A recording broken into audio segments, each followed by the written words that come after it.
Okay, in our budget hunting rifle review. The whole idea of the budget gun was you go to the store, you get your rifle and scope combo package, buy it.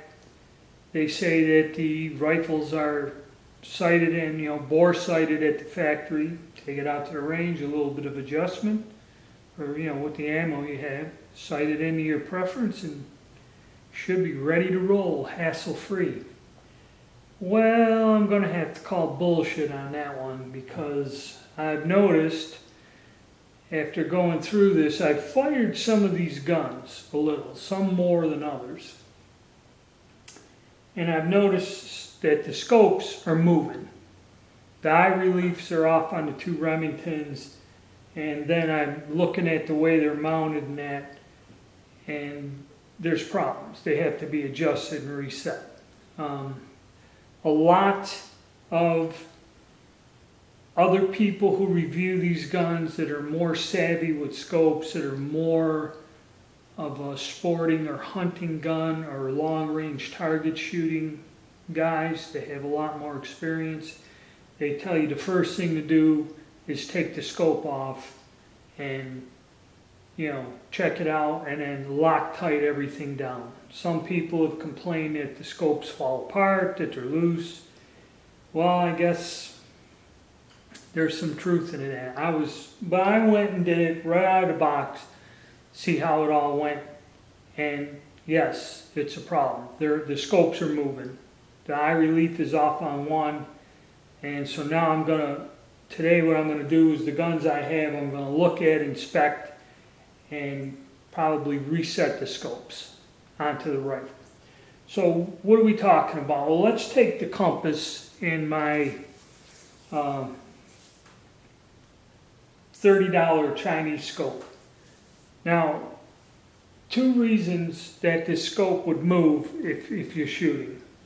One, the rings aren't tight, okay, or tightened down the right way, or your rings are not precision cut or reamed out to the diameter of the scope tube. And what will happen is when you do clamp the two things down, you're hitting on high spots, which may only be, that wide.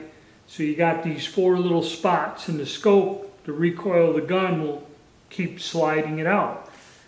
So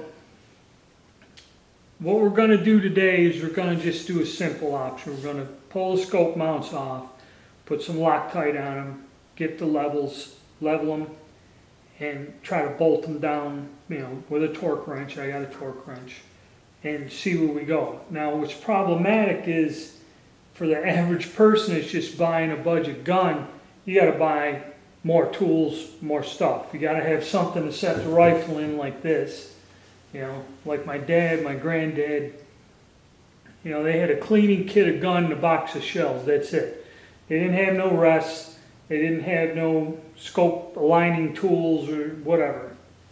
So this is kind of a problem here. Now we're talking from a basic entry-level position to something where it's going to add up to more money.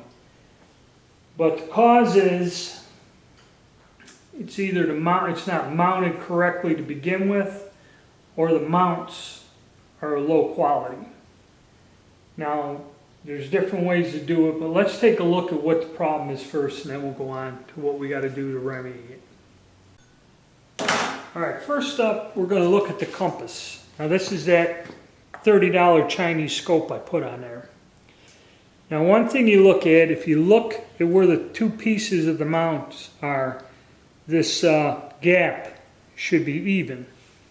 And if you look there, and on that side, I kind of got it close.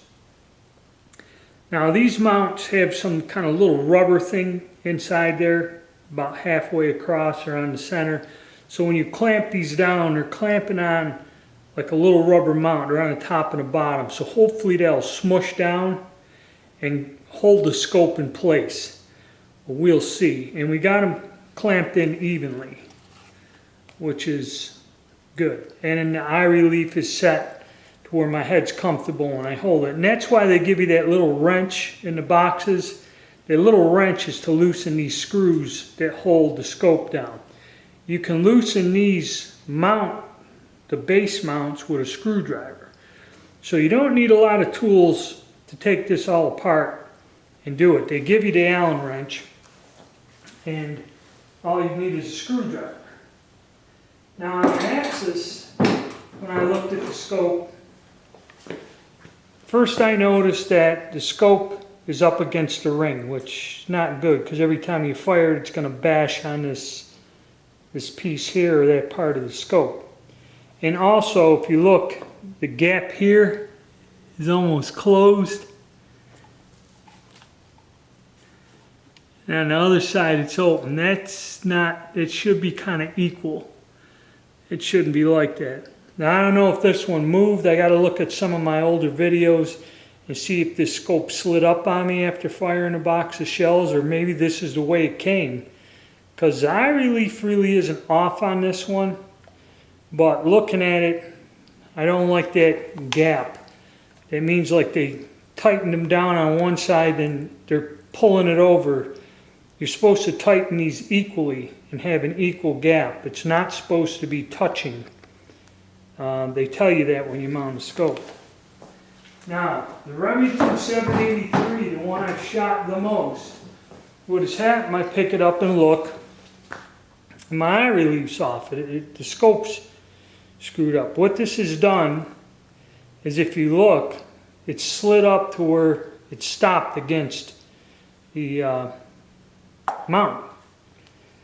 Now, again, it's a little tight there as compared to over here, the gap. But it looks like a crappy mount. And the scopes, you know, when you look at the screws, it looks like this screws in farther, this one's sticking up. So either these mounts are kind of junky and the counter bores ain't right, or something ain't quite right here. But this scope has slid up. So this is the one we're going to just take it all apart, Loctite it, take a look at this, see what we got going on. And I'm going to work on this one in the video. Now, as for my other gun, the other Remington, the scope looks like it's mounted well. I mean, this one's a good example. You got the gap there and about an equally distant gap there. That's what the mount should look like.